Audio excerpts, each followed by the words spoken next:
This strawberry and goat cheese salad is as delicious as it is gorgeous. Made with fresh, sweet strawberries, creamy and tangy goat cheese, and peppery arugula. You'll be coming back to this one again and again.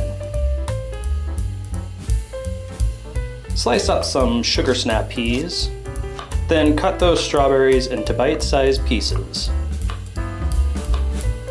Make a dressing with white balsamic vinegar. The white balsamic will keep the strawberries nice and red compared to regular balsamic. Add some minced shallots, then the arugula, and toss until coated. Then add the strawberries, snap peas, and pecans. Toss again. Top with goat cheese. More than that, please.